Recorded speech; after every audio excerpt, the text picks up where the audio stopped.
નમસ્કાર વિદ્યાર્થી મિત્રો, આજે આપણે ધોરણ 12 ચેપ્ટર નંબર 6 માં ભાષાંતરની ક્રિયા એટલે કે ટ્રાન્સલેશનની પ્રક્રિયા વિશે આપણે અભ્યાસ કરીશું. આગળના લેક્ચરમાં આપણે ટ્રાન્સક્રિપ્શન શું છે તે આપણે ચર્ચા કરી ગયા, બરાબર. તેના સિવાય આપણે આરએનએના પ્રકારો વિશે પણ ચર્ચા કરી ગયા, ટીઆરએનએના પ્રકાર વિશે આપણે ચર્ચા કરી ગયા. હવે આ ચેપ્ટરમાં ટ્રાન્સલેશન. હવે ભાષાંતર શું છે તો પ્રસ્થાપિત પ્રણાલી ઉપરથી એક વખત આપણે ફરીથી ચર્ચા કરી જઈએ કે ડીએનએ ઉપરથી ડીએનએ બનવાની ક્રિયાને સ્વયંજનન કહેવામાં આવે છે. આપણે ચર્ચા કરી ગયા, બરાબર. ડીએનએ માંથી આરએનએ બનવાની પ્રક્રિયાને પ્રત્યાંકન કહેવામાં આવે છે. આ પણ આપણે ચર્ચા કરી ગયા. ત્યારબાદ આરએનએ ના પ્રકારો, તેના સિવાય જનીન સંકેતો શું છે તે આપણે ચર્ચા કરી ગયા, બરાબર. તેના સિવાય ટીઆરએનએ શું છે તે પણ આપણે ચર્ચા કરી ગયા. હવે આરએનએ માંથી જે પ્રોટીન બનવાની પ્રક્રિયા છે, બરાબર, એ પ્રોટીન બનવાની પ્રક્રિયાને ભાષાંતર તરીકે ઓળખવામાં આવે છે. તો આજના લેક્ચરમાં આપણે આ ટોપિક વિશે ચર્ચા કરવાની છે. આ ટોપિક આપણે ચર્ચા કરશું એટલે આપણું આ જે પ્રસ્થાપિત પ્રણાલી છે એ પ્રસ્થાપિત પ્રણાલીના બધા જ તબક્કા આપણે અભ્યાસ કરી ચૂક્યા હશું, બરાબર. તો હવે આપણે ભાષાંતરની પ્રક્રિયા ચર્ચા કરી. ભાષાંતરની પહેલા તો આપણે વ્યાખ્યાયિત કરી કે ભાષાંતરની ક્રિયા એટલે શું. તો ભાષાંતરની ક્રિયામાં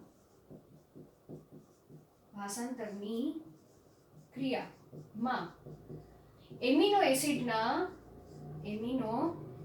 એસિડના બહુલીકરણથી, બરાબર, બહુલીકરણથી એટલે ભાષાંતરની ક્રિયામાં શું થાય છે, એમિનો એસિડનું બહુલીકરણ થાય છે. ઇંગ્લિશમાં તમારે લખવું હોય તો શું લખશો, પોલિમરાઇઝેશનની ક્રિયા થી શું નિર્માણ પામે છે, પોલીપેપ્ટાઇડની શૃંખલા નિર્માણ પામે છે જેને ભાષાંતરની પ્રક્રિયા તરીકે ઓળખવામાં આવે છે. આની વ્યાખ્યા આપણે કરી દીધી, બરાબર. વ્યાખ્યામાં તમારે શું યાદ રાખવાનું કે ભાષાંતરની ક્રિયા દરમિયાન એમિનો એસિડનું પોલિમરાઇઝેશનની પ્રક્રિયા થાય છે, બરાબર. પોલિમરાઇઝેશન થતા એટલે કે એક એમિનો એસિડ સાથે બીજો એમિનો એસિડ જોડાય, ત્રીજો એમિનો એસિડ જોડાય, ચોથો એમિનો એસિડ જોડાય, પાંચમો જોડાય. તો આ રીતે જે લાંબી શૃંખલા તૈયાર થાય છે તેને પોલીપેપ્ટાઇડ કહેવામાં આવે છે, બરાબર. પોલીપેપ્ટાઇડ શૃંખલા બને છે અને આ જ ક્રિયાને ભાષાંતર તરીકે ઓળખવામાં આવે છે. તો પોલીપેપ્ટાઇડની શૃંખલામાં, બરાબર, પોલીપેપ્ટાઇડની શૃંખલામાં એમિનો એસિડ વચ્ચે પેપ્ટાઇડ બંધની રચના જોવા મળે છે, બરાબર. તો આ શૃંખલામાં એમિનો એસિડ વચ્ચે શું જોવા મળે છે, કયો બંધ જોવા મળે છે, એસિડ વચ્ચે પેપ્ટાઇડ બંધ જોવા મળે છે. હવે આ યાદ રાખજો કે આપણે 11મા ધોરણમાં ચર્ચા કરી ગયા હતા કે પ્રોટીનના બંધારણ વિશે આપણે ચર્ચા કરી ગયા હતા. પ્રોટીનનું પ્રાથમિક બંધારણ શું છે, દ્વિતીય બંધારણ શું છે, તૃતીય બંધારણ શું છે, ચતુર્થક બંધારણ શું છે, એ 11મા ધોરણના 9મા ચેપ્ટરમાં આપણે બધી ચર્ચા કરી ગયા હતા. તો અહીં જે ભાષાંતરની ક્રિયા દરમિયાન જે પોલીપેપ્ટાઇડની શૃંખલા બને છે એ પ્રોટીનનું કયું બંધારણ છે, કયું સ્વરૂપ છે, પ્રાથમિક બંધારણ છે, યાદ રાખજો, બરાબર. એટલે કે ભાષાંતરની પ્રક્રિયા દરમિયાન પ્રોટીનનું પ્રાથમિક બંધારણ નિર્માણ પામે છે. આવો પ્રશ્ન એમસીક્યુમાં પણ તમને પૂછી શકે, કૌંસમાં લખો હોય તો લખી નાખજો. પ્રોટીનનું પ્રાથમિક બંધારણ તૈયાર થાય છે, પ્રાથમિક બંધારણ, બરાબર. હવે ભાષાંતરની ક્રિયા જોવા જઈએ તો ભાષાંતરની ક્રિયા ક્યાં થાય છે, ભાષાંતરની ક્રિયા કોષરસમાં થાય છે, બરાબર. કોષરસમાં થાય છે. કોષરસમાં પણ કઈ જગ્યાએ તો ખાસ કરીને જ્યાં રિબોઝોમ આવેલા હશે એ રિબોઝોમ સાથે મળીને એમઆરએનએની શૃંખલા એ ભાષાંતરની પ્રક્રિયા કરે છે. તો પ્રસ્થાપિત પ્રણાલીમાં ડીએનએ માંથી ડીએનએ બનવાની પ્રક્રિયા, ડીએનએ માંથી આરએનએ બનવાની પ્રક્રિયા, આ બંને પ્રક્રિયા કોષ કેન્દ્રમાં થાય છે. આપણે સુકોષ કેન્દ્રની વાત કરી તો, બરાબર. જ્યારે સુકોષ કેન્દ્રીય કોષમાં ભાષાંતરની પ્રક્રિયા એટલે કે આરએનએ માંથી પ્રોટીન બનવાની પ્રક્રિયા કોષ રસમાં જોવા મળે છે. આની કમ્પેરિઝનમાં આપણે આદિકોષ કેન્દ્રની વાત કરીએ તો આદિકોષ કેન્દ્ર તરીકે બેક્ટેરિયાની અંદર ડીએનએ માંથી આરએનએ બનવાની પ્રક્રિયા, આરએનએ માંથી પ્રોટીન બનવાની પ્રક્રિયા, આ ત્રણ પ્રક્રિયા એ કોષ રસની અંદર જોવા મળે છે. કારણ કે બેક્ટેરિયામાં કે આદિકોષ કેન્દ્રીય કોષોમાં કોષ કેન્દ્ર પટલનો અભાવ હોય છે, એટલે ત્યાં કોઈ કોષ કેન્દ્ર જોવા મળતું નથી. તો આવા બધા પોઈન્ટ ખાસ તમારે યાદ રાખવા જરૂરી છે. હવે વાત આવી કે આ જે પોલીપેપ્ટાઇડની શૃંખલા તૈયાર થાય છે, બરાબર, ભાષાંતરની ક્રિયા દરમિયાન, તો આ જે પોલીપેપ્ટાઇડની શૃંખલાના નિર્માણની પ્રક્રિયામાં ઘણી બધી એનર્જીનો ઉપયોગ થાય છે, એટલે કે શક્તિ વપરાય છે, બરાબર. તો અહીંયા આપણે સોરી તો શું કહે છે કે આ પ્રક્રિયા માટે કઈ પ્રક્રિયા, ભાષાંતરની ક્રિયા માટે શક્તિ તરીકે શેનો ઉપયોગ થાય છે? એટીપી નો ઉપયોગ થાય છે. તો હવે ભાષાંતરની ક્રિયા કઈ રીતે થાય છે તેને સમજવા માટે આપણે તેને 3 તબક્કામાં વિભાજિત કરી નાખી. એનસીઈઆરટી બુકમાં આખો ટોપિક સળંગ આપેલો છે, બરાબર, પણ અહીં હું તમને પોઈન્ટ વાઇઝ અને ટેબલ સ્વરૂપે કઈ રીતે તમારે યાદ રાખવું એ આપણે ચર્ચા કરીશું. તો હવે ભાષાંતરની ક્રિયાને 3 ભાગમાં આપણે વિભાજિત કરી, બરાબર. પ્રથમ અવસ્થામાં કે પ્રથમ તબક્કામાં કઈ ક્રિયા જોવા મળે છે, બરાબર. હવે આ આખી પ્રક્રિયા કોષરસમાં થાય છે. હવે તમારે એટલું યાદ રાખવાનું કે ભાષાંતરની પ્રક્રિયા માટે કોની જરૂર પડશે? એક તો એમઆરએનએની શૃંખલાની જરૂર પડશે, રિબોઝોમની જરૂર પડશે, ટીઆરએનએની જરૂર પડશે અને એમિનો એસિડ. આ 4 વસ્તુથી ભાષાંતરની પ્રક્રિયા પૂર્ણ થાય છે, બરાબર. કયા ભાગોની જરૂર પડશે? રિબોઝોમ, ટીઆરએનએ, એમઆરએનએ અને એમિનો એસિડ. તેની સાથે એનર્જીની પણ જરૂર પડશે, ઉત્સેચકોની. એ બધી આપણે સેકન્ડરી વાત છે, બરાબર. તો હવે પ્રથમ તબક્કાની વાત કરીએ. ભાષાંતરની પ્રથમ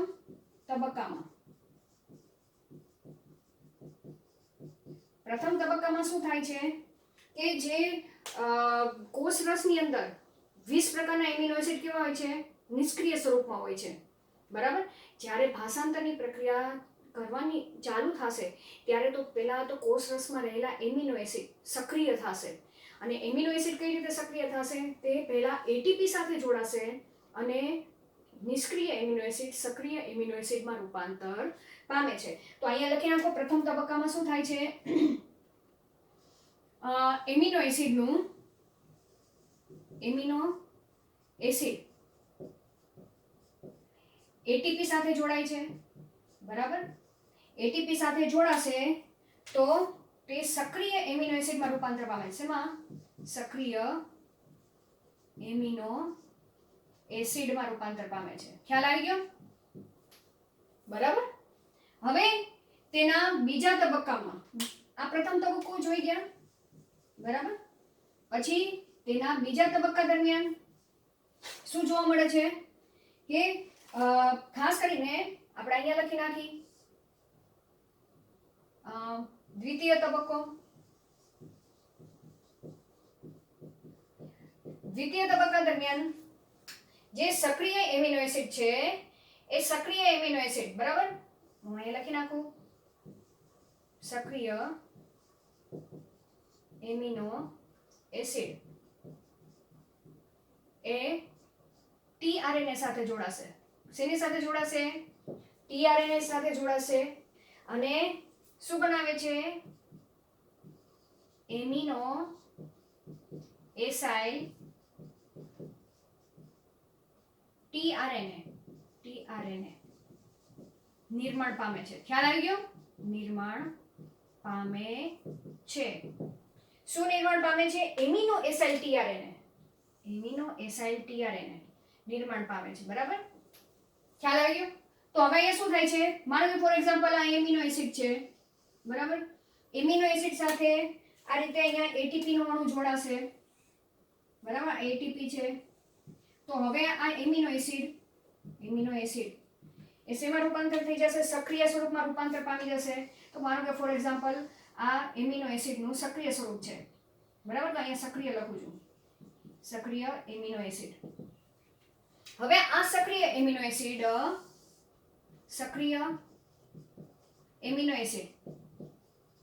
એ ટીઆરએનએ સાથે જોડાશે, બરાબર. હું અહીંયા ટીઆરએનએ નું સ્ટ્રક્ચર જ કરી નાખું. તમને ખબર જ છે ટીઆરએનએ નું સ્ટ્રક્ચર, આગળ આપણે લેક્ચરમાં જોઈ ગયા.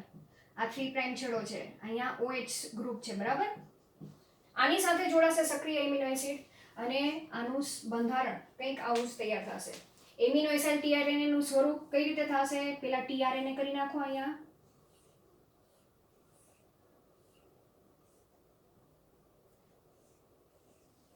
અહીંયા જે 3 પ્રાઇમ નો છેડો છે ત્યાં એમિનો એસિડ જોડાઈ જશે. ખ્યાલ આવી ગયો? તો આ કયું સ્વરૂપ થયું? Amino acyl tRNA. Amino acyl tRNA નિર્માણ પામશે.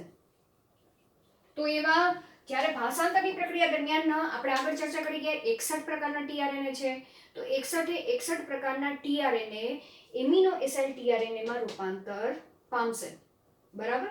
હવે વાત આવી કે ત્રીજો તબક્કો. 2 તબક્કા આપણે જોઈ ગયા. આકૃતિ તમારે એક્ઝામમાં દોરવાની નથી આકૃતિ, પણ તમારા સમજ માટે મેં અહીંયા કરેલી છે, બરાબર. આ યાદ રાખવાનું, એમિનો એસાઇલ ટીઆરએનએ બોલું તો તમારે યાદ રાખવાનું ટીઆરએનએ ના 3 પ્રાઇમ છેડે અહીંયા જે પ્રતિસંકેત આવેલા છે તેને અનુરૂપ એમિનો એસિડ તેના 3 પ્રાઇમ છેડે જોડાયેલું હશે. હવે ત્રીજા તબક્કાની વાત કરી. એ ત્રીજો તબક્કો થોડો મોટો છે એટલે હું આ 2 તબક્કા જવા દઉં છું. ત્રીજો તબક્કો પ્રોટીન સંશ્લેષણ, બરાબર. ત્રીજો તબક્કો આપણે ત્રીજો તબક્કો ચર્ચા કરી, બરાબર. ત્રીજો તબક્કો, ત્રીજા તબક્કામાં પણ હવે પ્રોટીન સંશ્લેષણનો તબક્કો છે. આ કયો છે? પ્રોટીન સંશ્લેષણ. હવે પ્રોટીન સંશ્લેષણ માટે શેની જરૂર પડે છે? તો અહીંયા પ્રોટીન સંશ્લેષણ માટે એક તો રિબોઝોમની જરૂર પડશે, બરાબર. શેની જરૂર પડે છે?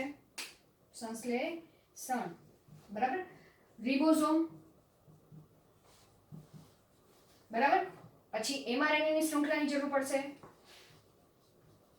એમઆરએનએ સાથે ટીઆરએનએ ની જરૂર પડશે, એમિનો એસાઇલ ટીઆરએનએ, બરાબર. હવે એમિનો એસાઇલ ટીઆરએનએ અહીંયા લખી નાખો, એકલું ટીઆરએનએ નહીં પણ amino acyl tRNA. Amino acyl tRNA શું છે એ આગળના પોઈન્ટમાં ચર્ચા કરી ગયા. હવે વાત આવી રિબોઝોમ. તો આપણે અત્યારે સુકોષ કેન્દ્રીય કોષમાં ભાષાંતરની પ્રક્રિયા વિશે આપણે ચર્ચા કરી છે. તો સુકોષ કેન્દ્રીય કોષમાં વાત કરી તો રિબોઝોમ કેવા જોવા મળે છે? 80S પ્રકારના જોવા મળે છે, બરાબર. 80S માં 60+40S, બરાબર. હવે રિબોઝોમ જોવા જઈએ તો એ જ્યારે નિષ્ક્રિય સ્વરૂપમાં હોય છે, નિષ્ક્રિય સ્વરૂપમાં કેટલા 2 પેટા એકમ ધરાવે છે, પેટા એકમ ધરાવે છે. કયા કયા? નાનો એકમ અને મોટો એકમ. ખ્યાલ આવી ગયો? એ રિબોઝોમ શું છે આપણે 11મા ધોરણમાં ચર્ચા કરી ગયા છીએ કે રિબોઝોમ એ પ્રોટીન સંશ્લેષણમાં મહત્વનો ભાગ ભજવે છે. 2 યુનિટનો બનેલો છે. આદિ કોષ કેન્દ્રની વાત કરી તો તે 70S નો બનેલો જોવા મળે છે, બરાબર. 50+30. અને જો સુકોષ કેન્દ્રની વાત કરી તો તે રિબોઝોમ 80S નો બનેલો હોય છે, 60+40 સબયુનિટ S, બરાબર. તો જે નાનો સબયુનિટ છે અને મોટો સબયુનિટ, જેમ કે આપણે અહીંયા આકૃતિ કરવા જઈએ તો ઉપરનો ભાગ કેવો હોય છે? મોટો હોય છે, નીચેનો ભાગ નાનો હોય છે. તો આ બેને આપણે કઈ રીતે કહીશું? 80S સબયુનિટનો બનેલો જોવા મળે છે, બરાબર. એના સિવાય જોવા જઈએ તો રિબોઝોમ એ કોષની ફેક્ટરી તરીકે ઓળખવામાં આવે છે, બરાબર. ખાસ કરીને પ્રોટીન સંશ્લેષણમાં નિર્માણની પ્રક્રિયા એ રિબોઝોમ દ્વારા થતી જોવા મળે છે, બરાબર. અને તેથી તેને કોષની પ્રોટીન સંશ્લેષણની ફેક્ટરી તરીકે પણ ઓળખવામાં આવે છે. હવે ખાસ કરીને જોવા જઈએ તો આ જે નાનો એકમ છે એ નાનો એકમ એમઆરએનએની શૃંખલા પ્રોટીન સંશ્લેષણ દરમિયાન, બરાબર, પ્રોટીન સંશ્લેષણ દરમિયાન તે કોની સાથે જોડાય છે? નાનો એકમ છે તે પ્રોટીન સંશ્લેષણ દરમિયાન mRNA ની શૃંખલા સાથે તે જોડાય છે. પણ mRNA ની શૃંખલામાં જ્યાં પ્રારંભિક સ્થાન આવેલું છે, પ્રારંભિક જનીન સંકેત AUG આવેલો છે ત્યાં જોડાશે. ત્યાં જોડાય છે. ખ્યાલ આવી ગયો? આ પોઈન્ટ ખ્યાલ આવી ગયો? ક્યારે? આ જે નાનો એકમ છે, ફોર એક્ઝામ્પલ આ છે, તો mRNA ની શૃંખલા ઉપર જ્યાં AUG કોડ આવેલો હશે ત્યાં જઈને તે રિબોઝોમનો નાનો એકમ એ જોડાશે. આપણે તેનો વિડીયો પાછળથી આપણે જોશું, પણ અત્યારે તમે સમજી લો, બરાબર. હવે જે મોટો એકમ છે એ મોટા એકમ પાસે 3 જગ્યા આવેલી છે. 3 જગ્યા આવેલી છે. કોના પાસે? મોટા એકમ પાસે. જેમ કે અહીંયા E જગ્યા, P અને A સાઇટ આવેલી છે. અહીંયા સાઇટ બોલો કે જગ્યા આવેલી છે, બરાબર. કયા કયા આવેલી છે? અહીં લખી નાખો, E P A જગ્યા, બરાબર. હવે 3 જગ્યાનું કામ શું છે મહત્વનું? જેમ કે A સ્થાન છે, એ સ્થાન જ્યાં આવેલું છે, આ સ્થાન આવેલું છે, બરાબર. અહીંયા આ P સ્થાન અને આ E સ્થાન. તો જ્યાં A સ્થાન છે ત્યાં એમિનો એસાઇલ tRNA જોડાણ સ્થાન છે. કેવું છે? જોડાણ સ્થાન. આ યાદ રાખજો, બરાબર. જે A સ્થાન આવેલું છે, એ જગ્યા આવેલી છે, ત્યાં જઈને એમિનો એસાઇલ tRNA ત્યાં જઈને જોડાય છે, બરાબર. P સ્થાન એટલે P એટલે કે પોલીપેપ્ટાઇડના નિર્માણની પ્રક્રિયા. ભાષાંતરની ક્રિયા શું? કે એમિનો એસિડના બહુલીકરણની પ્રક્રિયા. તો અહીંયા જોવા જઈએ તો આ જે P જગ્યા છે તે જગ્યાએ એમિનો એસિડ આ રીતે નું બહુલીકરણની પ્રક્રિયા P સ્થાને થાય છે. યાદ રાખજો. તો અહીંયા લખી નાખો, P સ્થાને શું થાય છે? એમિનો એસિડ ના બહુલીકરણની ક્રિયા થાય, બરાબર. બહુલીકરણની પ્રક્રિયા થાય છે એટલે કે જે પેપ્ટાઇડ નિર્માણની પ્રક્રિયા, P એટલે અહીંયા લખી નાખો, પેપ્ટાઇડ નિર્માણની ક્રિયા P જગ્યાએ થાય છે. અને E એટલે કે ખાલી જગ્યા. હવે ખાલી જગ્યા એટલે શું?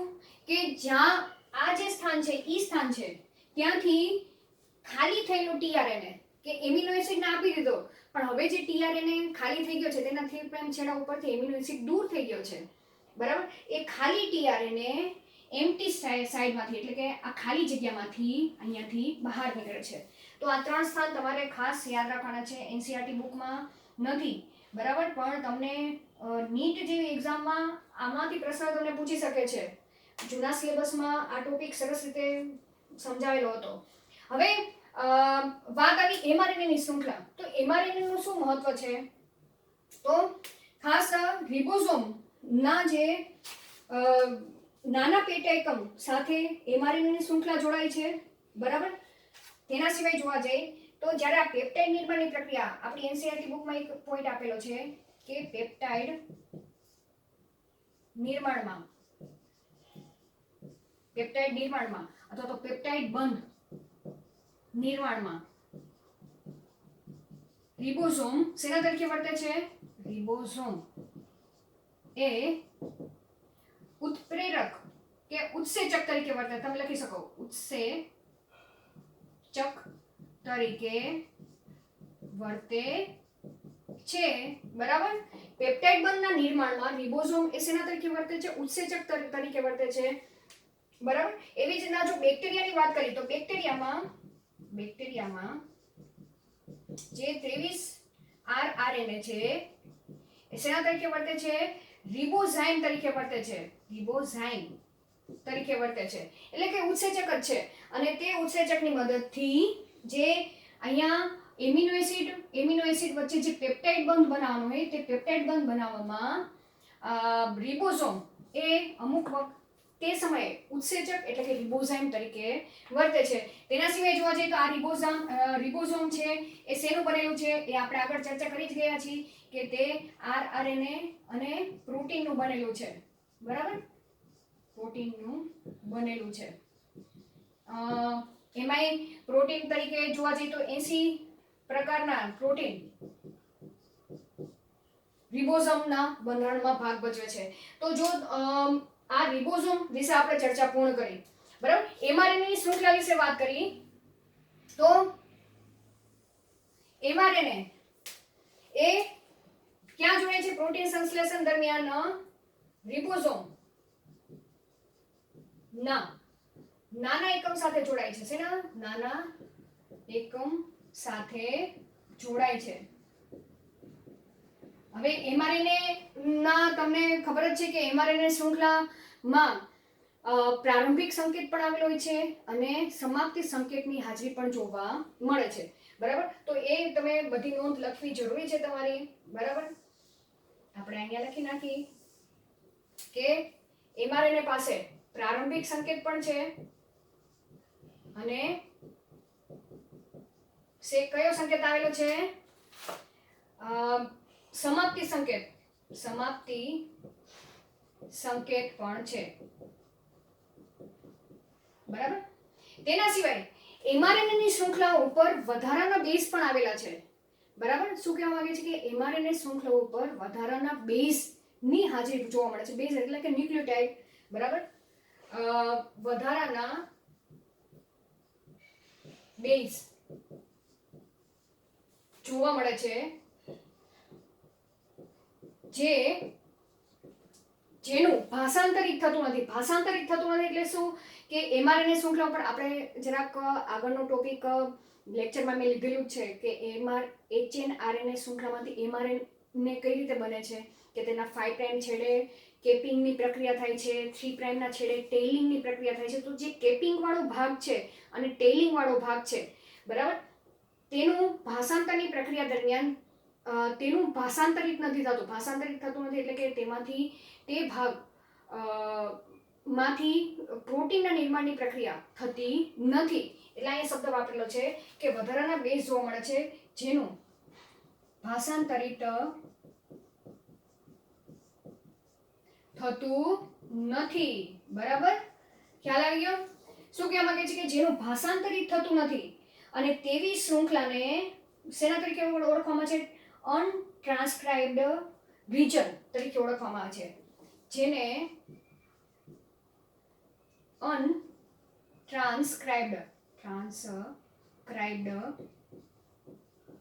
રિજન આ MCQ માં તમને પૂછી શકે. બરાબર, અનટ્રાન્સક્રાઇબ્ડ રિજન જેને શોર્ટ ફોર્મ તરીકે જોવા જઈએ તો UTR તરીકે ઓળખવામાં આવે છે. શેના તરીકે ઓળખવામાં આવે છે? UTR. આ ફૂલ ફોર્મ તમને MCQ માં પૂછી શકે. UTR એટલે શું? તો અનટ્રાન્સક્રાઇબ્ડ રિજન. બરાબર, જેને ગુજરાતીમાં જોવા જઈએ તો આ જે રિજન છે એ આ રિજન ક્યાં આવેલા છે તેનું આપણે સ્થાન લખવા જઈએ તો પ્રારંભિક સંકેત પહેલા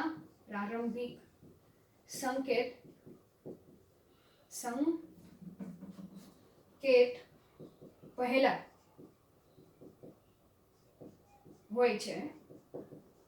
એટલે કયા સ્થાને? 5 પ્રાઇમ છેડે. આ યાદ રાખજો. બરાબર, કયા છેડે? 5 પ્રાઇમના છેડે. બરાબર, અને બીજું આવો રિજન ક્યાં આવેલો છે કે જેનું ભાષાંતરિત નથી થતું? સમાપ્તિ સંકેત પછી એટલે કે 3 પ્રાઇમના છેડે આવેલું હોય છે. એટલે કે સમાપ્તિ સંકેત પછી અને પ્રારંભિક સંકેત પહેલા આવેલું જોવા મળે છે.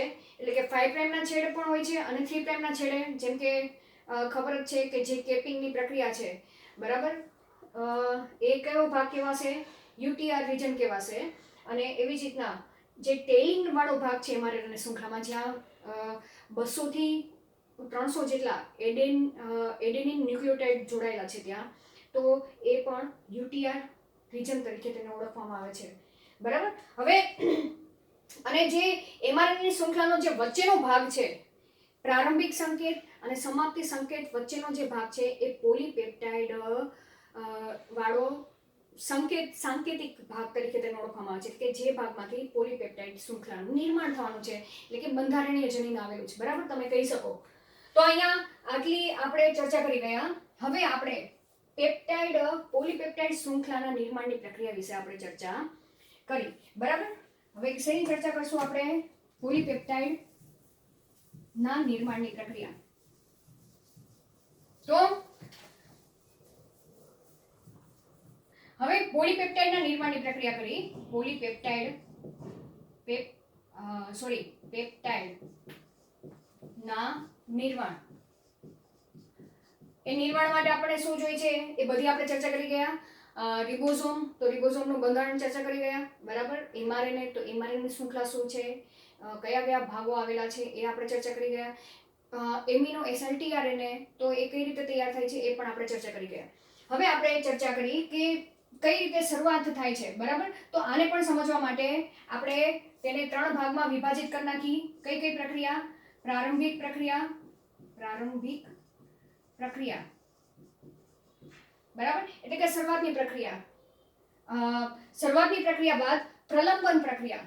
બીજો તબક્કો આપણે શું ચર્ચા કરશું? પ્રલંબન પ્રક્રિયા. અને સમાપ્તિની ક્રિયા. કઈ ક્રિયા? સમાપ્તિની પ્રક્રિયા. બરાબર. તો આપણે સ્ટેપ બાય સ્ટેપ પહેલા આપણે પ્રારંભિક પ્રક્રિયા વિશે આપણે ચર્ચા કરી. બરાબર. કઈ પ્રક્રિયા? પ્રારંભિક ક્રિયા, એટલે કે શરૂઆતની પ્રક્રિયા. કઈ રીતે શરૂઆત થાય છે?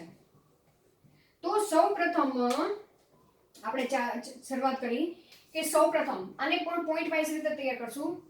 સૌપ્રથમ જે રિબોઝોમનો નાનો એકમ છે, રિબોઝોમ નો નાનો એકમ. બરાબર. મોટો એકમ નહીં, પણ નાનો એકમની વાત કરી છે. એ નાનો એકમ એમઆરએનએ શૃંખલા પર આવેલ પ્રારંભિક જનીન સંકેત. બરાબર. કયો છે પ્રારંભિક જનીન સંકેત? જનીન સંકેતના ગુણધર્મમાં આપણે ચર્ચા કરી ગયા. કયો છે પ્રારંભિક સંકેત? એયુજી. બરાબર. એયુજી જ્યાં હશે ત્યાં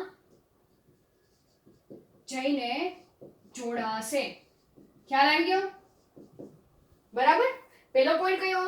સૌપ્રથમ રિબોઝોમનો જે નાનો એકમ છે, એ નાનો એકમ એમઆરએનએ શૃંખલા ઉપર પ્રારંભિક સંકેત તરીકે એયુજી જ્યાં આવેલો છે ને, ત્યાં જઈને રિબોઝોમનો નાનો એકમ જોડાશે. બરાબર. પછી બીજો પોઈન્ટ. હવે શું થાય છે કે એમઆરએનએ શૃંખલા અને રિબોઝોમ જોડાઈ ગયા. હવે પ્રારંભિક ટીઆરએનએ. કયો? પ્રારંભિક ટીઆરએનએ. બરાબર. પ્રારંભિક ટીઆરએનએ જે એયુજી નો શું ધરાવે છે? પ્રતિસંકેત ધરાવે છે. પ્રતિસંકેત. એયુજી નો પ્રતિસંકેત કયો હશે? તેની પ્રતિસંકેત લૂપમાં એની સામે યુ. બરાબર. યુ ની સામે એ અને જી ની સામે સી. તેના પ્રતિસંકેત લૂપમાં આ રીતે પ્રતિસંકેત આવેલો છે કે જે એયુજી ટીઆરએનએ જે એયુજી પ્રતિસંકેત ધરાવે છે, તે રિબોઝોમની કઈ જગ્યા ઉપર? આગળ આપણે જોઈ ગયા હતા રિબોઝોમની મોટા એકમમાં 3 જગ્યા આવેલી છે. ઈ જગ્યા, પી સ્થાન અને એ સ્થાન. તો આ ક્યાં જોડાશે? રિબોઝોમના પી સ્થાને જોડાશે. કયા જોડાશે? પી સ્થાને જોડાશે. છે. અહીંયા એક પોઈન્ટની ચર્ચા કરવાની રહી ગઈ, રિબોઝોમના મોટા એકમના, બરાબર, મોટા એકમ ના પી સ્થાને જોડાશે. હવે એની પહેલા અહીંયા તો એક ભાગ પૂરો થઈ ગયો છે કે રિબોઝોમનો નાનો એકમ mRNA સાથે જોડાઈ ગયો, પછી મોટો એકમ પણ જોડાઈ જશે. અહીં લખી નાખો, ત્યારબાદ મોટો એકમ પણ જોડાઈ જશે, બરાબર, કોનો? રિબોઝોમનો. હવે કઈ રીતે એ હું તમને અહીંયા સેટ ડાયાગ્રામ કરીને દેખાડું.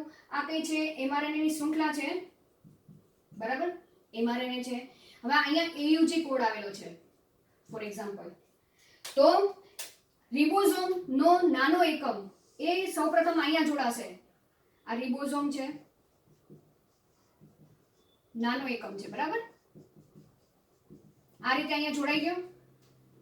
હવે મોટો એકમ પણ જોડાઈ જશે, ત્યારબાદ આ રીતે મોટો એકમ પણ જોડાઈ જશે. આ પણ શું છે? મોટો એકમ, બરાબર. હવે ત્રીજો પોઈન્ટ, અહીંયા ઈ સ્થાન આવેલું છે, પી સ્થાન આવેલું છે, આ રીતે, બરાબર, અને એ સ્થાન આવેલું છે. તો જે tRNA છે, બરાબર, કયો? પ્રારંભિક tRNA. એ પ્રારંભિક tRNA એ અહીંયા જોડાશે. આ રીતે અહીંયા સમજી લો કે આ રીતે અહીંયા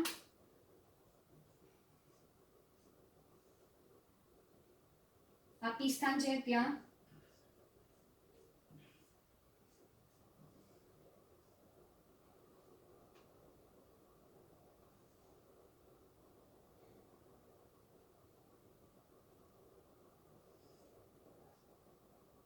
અહીંયા હું તમને આ રીતે દર્શાવું છું, બરાબર. આ tRNA, અહીંયા કેવો એમિનો એસિડ આવેલો છે? મિથિયોનિન. મિથિયોનિન, F4 મિથિયોનિન, બરાબર. અને જ્યાં જેનો કોડ અહીંયા UAC હશે. ખ્યાલ આવી ગયો? તો આ રીતની જે રચના સૌથી પહેલા શરૂઆત થઈ તેને પ્રારંભિક પ્રક્રિયા તરીકે ઓળખવામાં આવે છે. યાદ રહી ગયું? અહીંયા જે પોઈન્ટ કરેલા છે ને એ પ્રમાણે તમે આકૃતિ કરતા જાઓ, તમને સ્પષ્ટપણે ખબર પડી જશે. ચલો હવે બીજી પ્રક્રિયા આપણે ચર્ચા કરી, પ્રલંબનની પ્રક્રિયા, બરાબર. કઈ પ્રક્રિયા? પ્રલંબનની પ્રક્રિયા. હવે પ્રલંબનની પ્રક્રિયા દરમિયાન શું થાય છે? હવે એ જરાક મોટી છે તો હું તમને અહીંયા ખીચ કરીને દેખાડી દઉં. હવે આપણે બીજો પોઈન્ટ વિશે ચર્ચા કરી, પ્રલંબનની પ્રક્રિયા, બરાબર. આ કઈ પ્રક્રિયા હતી? પ્રારંભની ક્રિયા હતી. આ કઈ ક્રિયા કરી આપણે? પ્રારંભની ક્રિયા, પ્રારંભની પ્રક્રિયા. એ આકૃતિ પરથી તમને સ્પષ્ટ ખ્યાલ આવી જશે. પ્રલંબનની પ્રક્રિયામાં શું થાય છે કે કોષરસમાંથી બીજો amino acyl tRNA, amino acyl tRNA, બરાબર.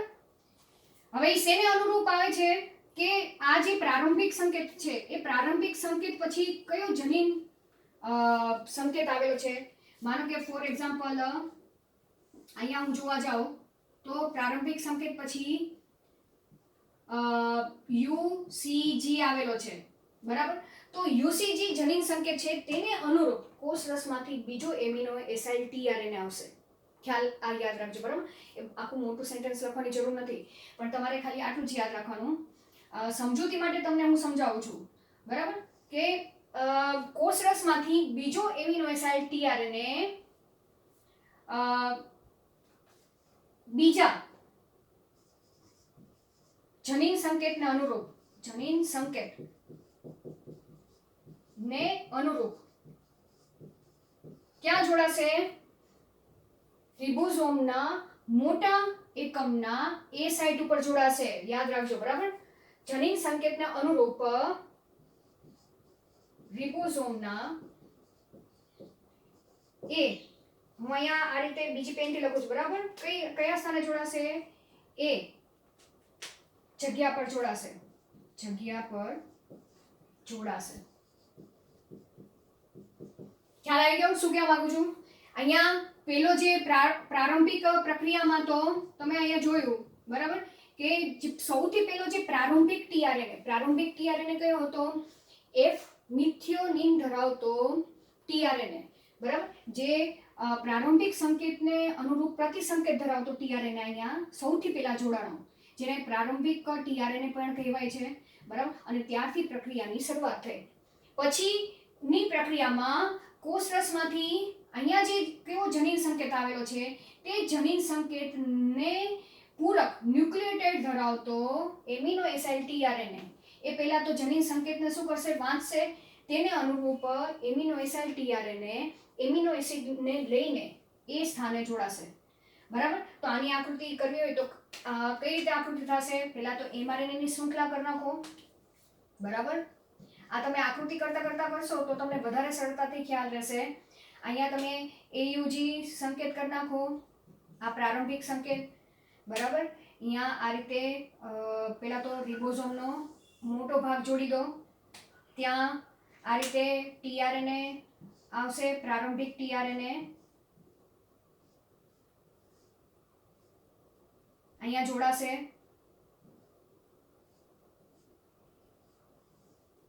બરાબર.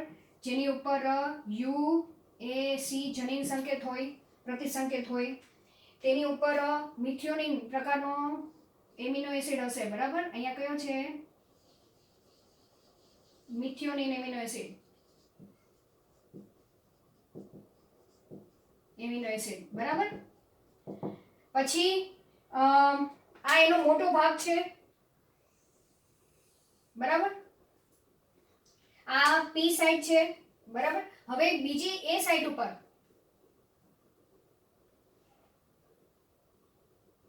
મેં નાનો સબ યુનિટ અહીંયા કરી નાખ્યો છો પૂરો. હવે અહીંયા એ સાઇટ ઉપર અહીંયા એમ સમજી લો કે યુસીજી છે, તો એનો પ્રતિસંકેત ધરાવતો ટીઆરએનએ અહીંયા આવશે. ખ્યાલ આવી ગયો?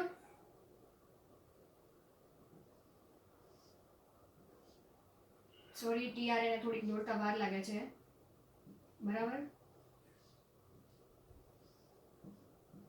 અહીંયા સીરીન એમિનો એસિડ ધરાવતો હશે, બરાબર. અહીંયા કયો સંકેત હશે? પ્રતિસંકેત એ, સી ની પૂરક અહીંયા જી હશે, જી ની પૂરક અહીંયા સી હશે, બરાબર. તો આ રીતે પ્રલંબનની પ્રક્રિયા ચાલુ થઈ, બરાબર. આ કઈ જગ્યા હતી? આ પી એ સાઇટ હતી, એ સાઇટ ઉપર જોડાવાનું છે. આ પેલા પી સાઇટ ઉપર જોડાઈ ગયું હતું, બરાબર. તો આ કઈ પ્રક્રિયા થઈ કે જનીન સંકેતને અનુરૂપ પ્રતિસંકેત ધરાવતું ટીઆરએનએ એ પ્રલંબનની પ્રક્રિયામાં જોડાશે. હવે કઈ પ્રક્રિયા થશે? તો નેક્સ્ટ પોઈન્ટ આપણે ચર્ચા કરી. હવે પી સ્થાન અને એ સ્થાન બંને પર શું આવી ગયા છે?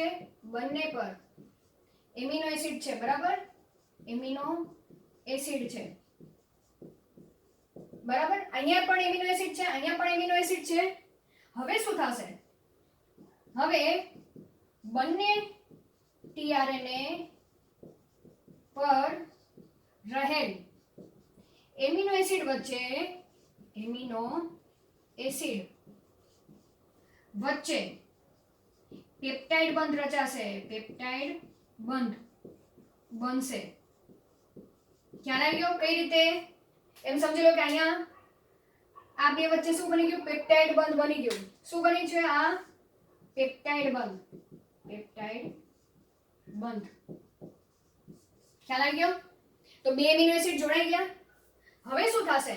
નેક્સ્ટ પોઈન્ટમાં એમ થશે કે પી જગ્યાએ રહેલ ટીઆરએનએ શું થશે? મુક્ત થશે. ઈ સ્થાનેથી મુક્ત થશે. એટલે હવે અહીંયાથી આ જે પી જગ્યા ઉપર રહેલો એમિનો એસિડ છે ને એ ટીઆરએનએ એમિનો એસિડને અહીંયા વહી જશે અને આ ટીઆરએનએ અહીંયા ઈ જગ્યા આવેલી છે એટલે કે ખાલી જગ્યા આવેલી છે ત્યાંથી તે બહાર નીકળી જશે. બરાબર. તો અહીંયા જો આટલા પોઈન્ટ તમે ખાસ યાદ રાખજો કે એમિનો એસિડ વચ્ચે અને પી સાઇડ પર રહેલા ખાલી ટીઆરએનએ અહીંયા યાદ રાખજો. અહીંયા શું લખવાનું છે? ખાલી ટીઆરએનએ. બરાબર. કારણ કે આનો એમિનો એસિડ ક્યાં વહી ગયો છે? અહીંયા જોડાઈ ગયો છે. તો હું અહીંયાથી આ કરી નાખું આ રીતે. બરાબર. આ રીતે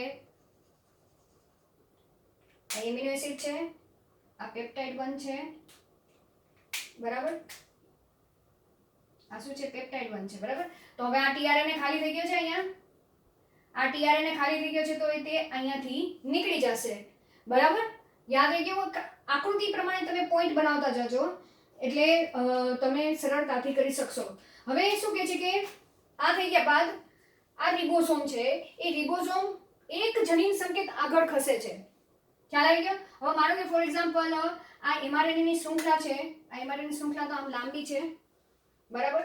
અહીંયા યુસીજી છે, પછીની એમઆરએનએ ની શૃંખલા પર અહીંયા સમજી લો કે એયુજી ફરીથી આવી ગયો છે. તો હવે આનું આટલું તો કામ થઈ ગયું. આ બે જનીન સંકેતનું તો કામ થઈ ગયું છે, પણ હવે આગળના જનીન સંકેત તો વાંચવા પડશે ટીઆરએનએ દ્વારા.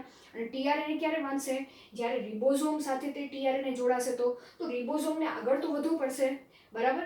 તો જેટલો ભાગ પૂરો થાય છે જનીન સંકેતનો વંચાવવાનો, એટલે કે જેટલા એમઆરએનએની શૃંખલાનું ભાષાંતરની પ્રક્રિયા થતી જાય છે, આટલા ભાગની ભાષાંતરની પ્રક્રિયા પૂરી થઈ ગઈ. બરાબર. 2 એમિનો એસિડ આવી ગયા 2 જનીન સંકેતના અનુરૂપ. તો હવે આગળના જનીન સંકેતને અનુરૂપ એમિનો એસિડને લાવવા માટે રિબોઝોમને એક સ્ટેપ આગળ વધવું પડશે. પણ કેટલું એક સ્ટેપ આગળ વધશે? એક જનીન સંકેત આગળ વધશે. કેટલું વધશે? એક જનીન સંકેત આગળ. તો અહીંયા પછીનો પોઈન્ટ લખી નાખો. બરાબર. હવે રિબોઝોમ શું કરે છે? રિબોઝોમ એક જનીન સંકેત આગળ વધે છે. જનીન સંકેત આગળ વધે છે. આગળ વધે છે. તો હવે કઈ રીતે? હું આમાંનામાં તમને દેખાડું છું. બરાબર. પહેલા અહીંયા સુધી હતું, હવે આ ભાગનું કામ પૂરું થઈ ગયું એટલે હવે આ રિબોઝોમ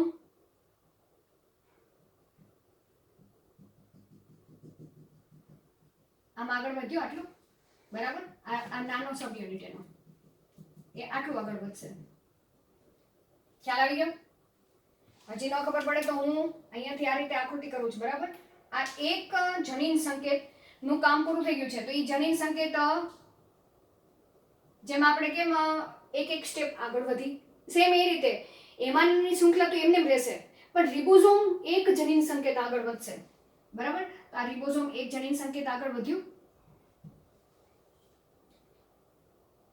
બરાબર. તો હવે શું થશે? આ એક જનીન સંકેત આગળ વધ્યું. તો હવે જે બીજું ટીઆરએનએ એ જગ્યા ઉપર હતું એ હવે કઈ જગ્યા થઈ ગઈ? પી જગ્યા થઈ ગઈ. બરાબર. અને બાકીની અહીંયા એ જગ્યા થઈ ગઈ. તો હવે અહીંયા આ જગ્યા કઈ કહેવાશે? આ પી જગ્યા કહેવાશે. અને હવે આ એ જગ્યા રિબોઝોમની તો ખાલી છે, તો ફરીથી નવો ટીઆરએનએ અહીંયાથી આવશે. બરાબર. આ જનીન સંકેતના અનુરૂપ ટીઆરએન એ એમિનો એસિડ ટીઆરએનએ આવશે એમિનો એસિડને લઈને. એયુજી શેનો છે? મિથિયોનિનનો છે. બરાબર. તો એ અહીંયા સોરી આ જગ્યા ઉપર નહીં, પી એ જગ્યા ઉપર જોડાશે. અહીંયા જોડાશે. ખ્યાલ આવી ગયો? તો આ રીતે એમિનો એસાઇલ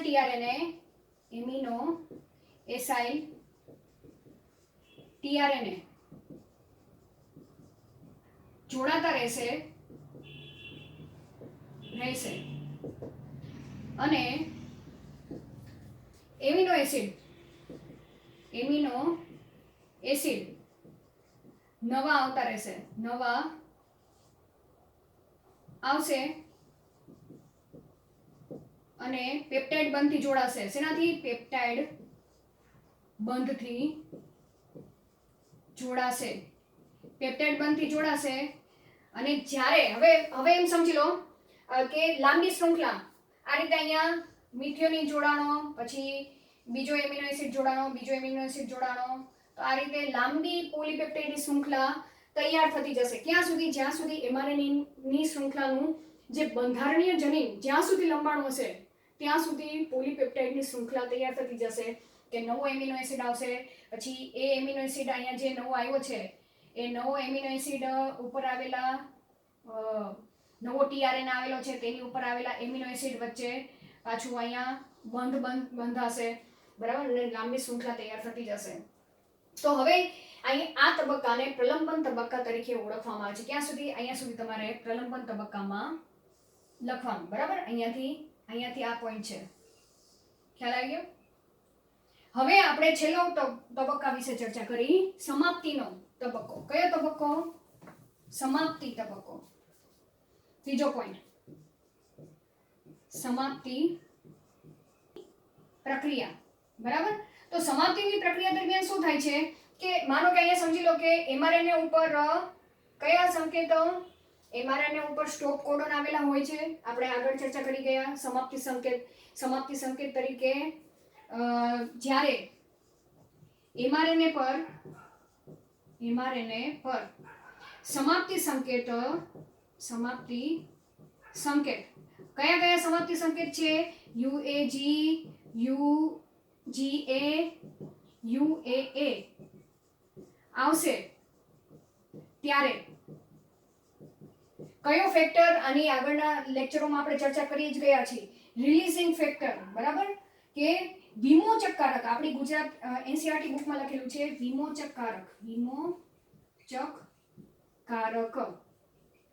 એટલે કે રિલીઝિંગ ફેક્ટર, રિલીઝિંગ ફેક્ટર તે શું કરશે? આવશે ત્યારે વિમોચકકારક mRNA સાથે જોડાશે, બરાબર. આ યાદ રાખજો પોઈન્ટ, mRNA સાથે જોડાશે ત્યારે tRNA શું થશે? અહીંયા મારો કે UAG કોડ હશે તો અહીંયા આ રીતે વિમોચકકારક જોડાઈ જશે, બરાબર. વિમોચકકારક જોડાઈ જશે તો શું થશે? tRNA ત્યાં જોડાઈ શકશે નહીં, બરાબર. તેને કારણે શું થશે? તેને કારણે પોલીપેપ્ટાઇડની